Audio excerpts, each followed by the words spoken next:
അങ്ങനെ total 4 negative മാർക്കും വാങ്ങി. എല്ലാം കഴിച്ച് നിലവിലെ ആൻസർ കീ പ്രകാരം എൻ്റെ മാർക്ക് എന്ന് പറയും. ഹായ് ഫ്രണ്ട്സ്, എന്തൊക്കെയുണ്ട്? എല്ലാവർക്കും സുഖമല്ലേ? എല്ലാവർക്കും എങ്ങനെയുണ്ടായിരുന്നു എക്സാം? 3rd സ്റ്റേജ് ആയിരുന്നോ അതോ 4th സ്റ്റേജ് ആയിരുന്നോ? എനിക്ക് 3rd സ്റ്റേജ് ആയിരുന്നു കേട്ടോ എക്സാം. അപ്പോൾ ആ എക്സാം എങ്ങനെ ഉണ്ടായിരുന്നു എന്നും എൻ്റെ ഏകദേശ മാർക്കും എത്രയാണെന്ന് പറയാൻ വേണ്ടിയിട്ടാണ് ഞാൻ ഈ വീഡിയോ ചെയ്യുന്നത് കേട്ടോ. പുറത്ത് നല്ല മഴയാട്ടോ. നിങ്ങൾക്ക് ഞാൻ പറയുന്നത് ക്ലിയർ ആവുന്നുണ്ടോ എന്നെനിക്കറിയില്ല.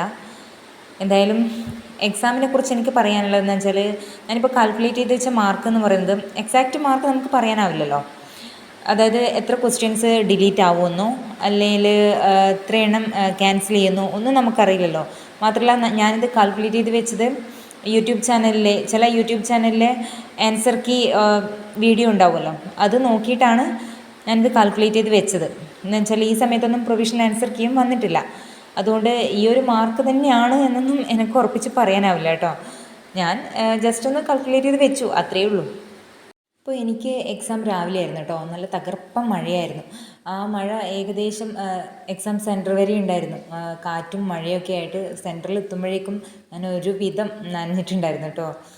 പിന്നെ സെൻറ്ററിലെത്തി കുറച്ച് സമയം കഴിഞ്ഞപ്പോഴാണ് ആ മഴയൊന്ന് ശമിച്ചത്. എനിക്കൊന്നും എല്ലാ ജില്ലയിലും ഇതുപോലെ കനത്ത മഴയുണ്ടല്ലേ. എങ്കിലും ഇന്നലത്തെ പോലൊരു മഴ ഇന്നില്ല കേട്ടോ. കുറച്ച് എന്താ പറയുക, വെയിലും വരുന്നുണ്ട്, എന്നാലും ഇടയ്ക്ക് മഴ പെയ്യുന്നുണ്ട്. അപ്പോൾ അങ്ങനെയൊക്കെയാണ് കാലാവസ്ഥ എന്ന് പറയുന്നത് പോകുന്നത്. അപ്പോൾ പിന്നെ എൻ്റെ എക്സാമിനെ കുറിച്ച് പറയുകയാണെങ്കിൽ മൊത്തത്തിൽ എന്താ പറയുക, നല്ല എക്സാം ആയിരുന്നു കേട്ടോ. ശരിക്കും പറഞ്ഞാൽ ഞാൻ അത്യാവശ്യം ടഫായിരിക്കും എന്നൊക്കെ വിചാരിച്ചിട്ടാണ് പോയത്. എങ്കിലും ടെൻഷനൊന്നും ഉണ്ടായിരുന്നില്ല. ടെൻഷനൊന്നും അടിക്കാണ്ട് കൂളായിട്ടാണ് എക്സാം എഴുതിയത്. ആ സമയത്ത് ചിന്തിച്ചെന്താണെന്ന് വെച്ചാൽ, ഇനിയും എക്സാം വരാനുണ്ടല്ലോ, അപ്പോൾ വെറുതെ എന്തിനാ ഇങ്ങനെ ടെൻഷൻ അടിക്കുന്നത്, ഇത് കൂളായിട്ട് അങ്ങ് എഴുതാം, കിട്ടിയില്ലെങ്കിൽ കിട്ടണ്ട, മതി പോട്ടെ എന്ന ഒരു മൈൻഡ് സെറ്റോടു കൂടിയാണ് ഞാൻ എഴുതിയത്. അതുകൊണ്ട് കൂളായിട്ട് എക്സാം എഴുതാൻ പറ്റി. അതേസമയം ഞാൻ ടെൻഷൻ അടിച്ചിട്ടാണ് എക്സാം എഴുതിയിട്ടുണ്ടെങ്കിൽ മൊത്തത്തിൽ കൊളാക്കിയിട്ടേ വരുള്ളൂ. പക്ഷെ എന്തായാലും നമ്മൾ ഈ വീട്ടിലിരുന്ന് എഴുതുന്നതും സെൻറ്ററിൽ നിന്ന് എഴുതുന്നതും തമ്മിൽ നല്ല ഡിഫറൻസ് ഉണ്ട് കേട്ടോ. എന്താണെന്ന് വെച്ചാൽ നല്ലൊരു ഈസി ക്വസ്റ്റ്യൻ ആയിരുന്നു ജലവൈദ്യുത പദ്ധതിയെ സംബന്ധിച്ചിട്ടുള്ളത്. പക്ഷേ അത് ഞാൻ എന്താ പറയുക, തെറ്റിച്ചു. സ്റ്റേറ്റ്മെൻ്റ് ആയിട്ടാണ് വന്നിട്ടുണ്ടായിരുന്നത്. അപ്പം എനിക്ക് വല്ലാത്ത വിഷമമായിപ്പോയി. കാരണം എന്ന് വെച്ചാൽ ആ ഒരു ഏരിയയ്ക്ക് ഞാൻ നല്ലോണം ഫോക്കസ് ചെയ്ത് പഠിച്ചതാണ്. അപ്പം നല്ലോണം പഠിച്ച ഭാഗം പോയിട്ട് തെറ്റിക്കുമെന്ന് പറയുമ്പം നമുക്ക് എന്താ പറയുക, നല്ലോണം സങ്കടം വരില്ലേ. കാരണം എന്ന് വെച്ചാൽ നമ്മൾ ഒരുപാട് എഫേർട്ട് എടുത്തിട്ട് പഠിച്ച കാര്യം തെറ്റിക്കുക എന്നൊക്കെ പറഞ്ഞാൽ, ഇതിപ്പം നമ്മൾ ഒട്ടും പഠിക്കാത്ത ഭാഗമാണെങ്കിൽ നമുക്ക് വലിയ ഒരു മൈൻഡ് ഉണ്ടാവില്ല. കാരണം എന്ന് വെച്ചാൽ നമ്മൾ പഠിച്ചിട്ടില്ലല്ലോ. പഠിക്കാത്ത ഭാഗത്തുനിന്ന് ചോദ്യം ചോദിച്ചു കിട്ടില്ല, അത് സ്വാഭാവികമാണ്. പക്ഷേ പഠിച്ച ഭാഗത്തുനിന്ന് കിട്ടാതിരിക്കുമ്പം അത് എല്ലാവർക്കും അങ്ങനെ തന്നെയാണ്. ഒരു എന്താ പറയുക, വല്ലാത്ത ഒരു സങ്കടം തന്നെയാണത്. അല്ലെങ്കിൽ ഇടുക്കി ജലവൈദ്യുത പദ്ധതി, ജലസേചന പദ്ധതികൾ, ജലവൈദ്യുത പദ്ധതികൾ, അതൊക്കെ ഞാൻ നല്ലോണം ഫോക്കസ് ചെയ്ത് പഠിച്ച ഏരിയയാണ്. അതാണ് കൊണ്ടുപോയിട്ട് തെറ്റിച്ച് കളഞ്ഞ്. പിന്നെ വേറൊരു ചോദ്യം എന്താണെന്ന് വെച്ചാൽ, ഉത്തരം മാറിയിട്ട് ഞാൻ ബബിൾ ചെയ്തു. അതായത് ക്വസ്റ്റ്യൻ വായിക്കുന്ന സമയത്ത് എനിക്ക് കറക്റ്റ് ആൻസർ അറിയായിരുന്നു. പക്ഷേ ബബിൾ ചെയ്യുന്ന സമയത്ത് ഓപ്ഷൻ മാറിയിട്ട് ബബിൾ ചെയ്തു. അങ്ങനെ അറിയാവുന്ന 2 മാർക്ക് ഞാൻ അങ്ങോട്ട് കൊടുത്തിട്ട് വന്നു. നിങ്ങൾക്കും പറ്റാറുണ്ടോ എൻ്റെതുപോലുള്ള അബദ്ധങ്ങളൊക്കെ? കമൻറ്റ് ചെയ്യണം കേട്ടോ. അപ്പോൾ ഞാൻ വീട്ടിലെത്തി, എന്നിട്ട് മാർക്കൊക്കെ കാൽക്കുലേറ്റ് ചെയ്ത് വെച്ചു. നെഗറ്റീവ് മാർക്ക് കുറവായിരുന്നു കേട്ടോ. ടോട്ടൽ 4 മാർക്കാണ്. അതായത് ഇപ്പം ഞാൻ പറഞ്ഞ 2 മാർക്കും വേറെ 2 മാർക്കും, അങ്ങനെ ടോട്ടൽ 4 മാർക്കേ എനിക്ക് നെഗറ്റീവ് വന്നുള്ളൂ. എല്ലാം കഴിച്ച് നിലവിലെ ആൻസർ കീ പ്രകാരം എൻ്റെ മാർക്ക് എന്ന് പറയുന്നത് 86.7 ആണ്. ഈ ഒരു മാർക്ക് എന്ന് പറയുന്നത് ഉറപ്പിച്ച കാര്യമൊന്നുമില്ല കേട്ടോ. അതായത് ഈ ഒരു മാർക്ക് തന്നെ ആവണമെന്നില്ല. കാരണം എന്ന് വെച്ചാൽ പ്രൊവിഷണൽ ആൻസർ കീ ഒന്നും വന്നില്ലല്ലോ. അപ്പം യൂട്യൂബ് ചാനലിലെ ആൻസർ കീ ചെക്ക് ചെയ്തുകൊണ്ട് ഞാൻ കാൽക്കുലേറ്റ് ചെയ്ത് വെച്ച ഏകദേശം ഒരു മാർക്ക്, അത്രയേ ഉള്ളൂ. ചിലപ്പോൾ ഈ ഒരു മാർക്കിൽ നിന്ന് ഞാൻ ചിലപ്പോൾ കുത്തനെ താഴോട്ടേക്ക് പോയേക്കാം. ഡിലീഷനോ അല്ലെങ്കിൽ ക്യാൻസലിങ്ങോ അങ്ങനെയുള്ള സംഭവങ്ങളൊക്കെ വരുന്നുണ്ടെങ്കിൽ ഞാൻ ചിലപ്പോൾ ബാക്കോട്ടേക്ക് പോയേക്കാം. അതുകൊണ്ട് ഇതിൽ ഞാനങ്ങ് ഉറച്ചിട്ട്, എൻ്റെ മനസ്സങ്ങ് ഉറപ്പിച്ചിട്ട് വെക്കുന്നൊന്നുമില്ല. ജസ്റ്റ് ഒന്ന് കാൽക്കുലേറ്റ് ചെയ്ത് വെച്ചു, അത്രയേ ഉള്ളൂ. ഓക്കെ. പിന്നെ എനിക്ക് പറയാനുള്ളത്, ഈ എക്സാം എഴുതിയിട്ട് വിചാരിച്ച മാർക്കൊന്നും സ്കോർ ചെയ്യാൻ പറ്റാതെ, അല്ലെങ്കിൽ എന്തെങ്കിലും കാരണത്താൽ ഈ എക്സാം അറ്റൻഡ് ചെയ്യാൻ പറ്റാത്തവരൊക്കെ ഉണ്ടാവുമല്ലോ. അവരിൽ ഭൂരിഭാഗം പേരും നിരാശപ്പെട്ടുകൊണ്ടിരിക്കുന്നവരായിരിക്കും ഇപ്പോൾ. അപ്പോൾ അവരോട് എനിക്ക് പറയാനുള്ളതെന്ന് വെച്ചാൽ, നമുക്ക് ഇനി എന്തായാലും ഒരുപാട് എക്സാംസ് വരാനുണ്ട്. അതായത് VFA എക്സാം ഇങ്ങ് അടുത്തെത്തിയല്ലേ. അപ്പോൾ നിങ്ങളുടെ കഴിവിനെ വിശ്വസിച്ചിട്ട് നിങ്ങൾ തെറ്റിത്തിരുത്തിയിട്ട് മുന്നോട്ട് പോവാം.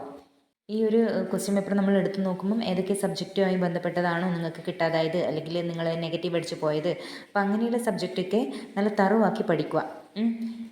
ഞാനിതിപ്പോൾ പറയാൻ കാരണം എന്ന് വെച്ചാൽ ഞാൻ ഇപ്പോഴും വീക്കായൊരു ഏരിയയാണ് സ്പോർട്സ് എന്ന് പറയുന്നത്. അതുമായിട്ട് റിലേറ്റ് ചെയ്ത് KC ഏലമ്മയുടെ ഒരു ക്വസ്റ്റ്യൻ വന്നിട്ടുണ്ടായിരുന്നു. അപ്പോൾ അത് എനിക്ക് എന്താ പറയുക തൊട്ട് വെക്കാൻ പറ്റിയില്ല. അതായത് ഒട്ടും എന്താ പറയുക ഞാൻ ആദ്യം നോക്കി, അതായത് ക്യാൻസലിങ്ങിലൂടെ പറ്റുമോ നോക്കി, പക്ഷേങ്കിൽ ഒട്ടും എനിക്കത് നോക്കാനേ പറ്റുന്നുണ്ടായില്ല. കാരണം അത്രക്കധികം ടച്ച് ഇല്ലായിരുന്നു എനിക്ക് സ്പോർട്സുമായിട്ട്. അതുകൊണ്ടാണ് ഞാൻ നിങ്ങളോട് പറയുന്നത്, നിങ്ങൾ വീക്കായിട്ടുള്ള ഏരിയ ഏതാണെന്ന് ശരിക്കും കണ്ടെത്തിയിട്ട് മനസ്സിലാക്കിയിട്ട് പഠിക്കുക. അത് ആ ഒരു ഏരിയ എന്ന് പറഞ്ഞാൽ നല്ല തറവാക്കി പഠിക്കുക.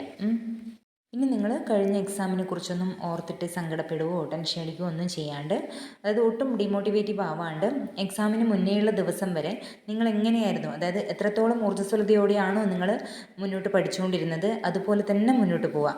നമ്മൾ മുന്നോട്ട് പോയിട്ടേ കാര്യമുള്ളടാ, ഡൗണായി നിന്നിട്ട് ഒരു കാര്യവുമില്ല. ഓക്കെ.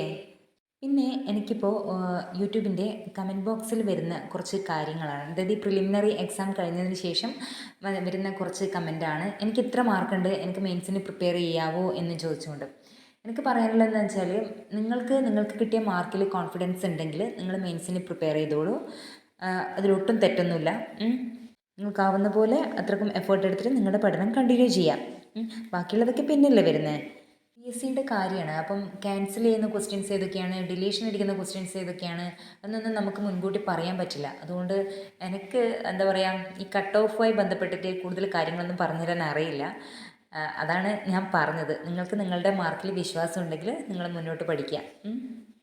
പിന്നെ ഇത്ര മാർക്കുണ്ട്, നിങ്ങളെന്തായാലും മെയിൻസിന് പ്രിപ്പയർ ചെയ്യണ്ടെന്നോ പ്രിപ്പയർ ചെയ്തോളൂ എന്നോ അങ്ങനെയൊക്കെ പറഞ്ഞിട്ട് എന്തിനാണ്? എന്തായാലും നമ്മൾ മുന്നോട്ട് തന്നെയല്ലേ, ജോലി കിട്ടുന്നവരെ നമ്മൾ പഠിക്കാൻ തന്നെയല്ലേ തീരുമാനിച്ചേക്കുന്നത്. അപ്പം അങ്ങനെ തന്നെ മുന്നോട്ട് പോവുക. എക്സാം കഴിഞ്ഞാൽ അതിനങ്ങ് വിടുക, അടുത്ത എക്സാമിന് വേണ്ടിയിട്ട് പ്രിപ്പയർ ചെയ്യുക. അതായത് മുന്നേയുള്ള എക്സാമിന് ഏതൊക്കെ ഭാഗത്തു നിന്നാണ് നമുക്ക് മിസ്റ്റേക്ക് സംഭവിച്ചത് അതറിഞ്ഞുകൊണ്ട് തെറ്റിദ്ധരുത്തിയിട്ട് മുന്നോട്ട് പഠിക്കുക.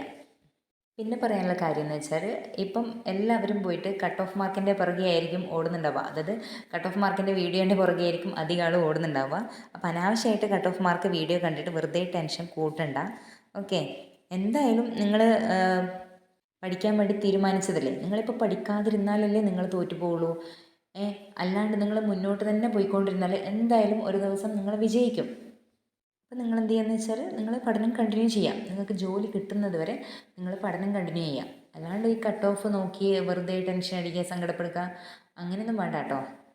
ഈ കട്ട് ഓഫൊക്കെ നോക്കിയിട്ട് നമ്മൾ വെറുതെ നമ്മുടെ ടൈം വേസ്റ്റ് ചെയ്യുക എന്നല്ലാണ്ട് ഒരു കാര്യമില്ല. ആ സമയം കൊണ്ട് നിങ്ങൾ 2 വർഷം പഠിക്കാൻ നോക്ക്, അതേ നമുക്ക് ഗുണം ചെയ്യുള്ളൂ. ഓക്കെ. അപ്പോൾ എല്ലാവരും നന്നായിട്ട് പഠിക്കുക. എല്ലാവർക്കും ഓൾ ദി ബെസ്റ്റ്. എൻ്റെ ടെലഗ്രാം ഗ്രൂപ്പിൽ ജോയിൻ ചെയ്യാൻ താല്പര്യമുണ്ടെങ്കിൽ ലിങ്ക് ഞാൻ ഡിസ്ക്രിപ്ഷൻ ബോക്സിൽ കൊടുക്കാം കേട്ടോ. അപ്പോൾ എൻ്റെ വീഡിയോ ഇഷ്ടമായിട്ടുണ്ടെങ്കിൽ ലൈക്ക് ചെയ്തും കമൻറ്റ് ചെയ്തും സബ്സ്ക്രൈബ് ചെയ്തും എന്നെ ഒന്ന് സപ്പോർട്ട് ചെയ്യണേ. വീണ്ടും ഇതുപോലുള്ള വീഡിയോ ആയിട്ട് വരാം കേട്ടോ. Okay, by.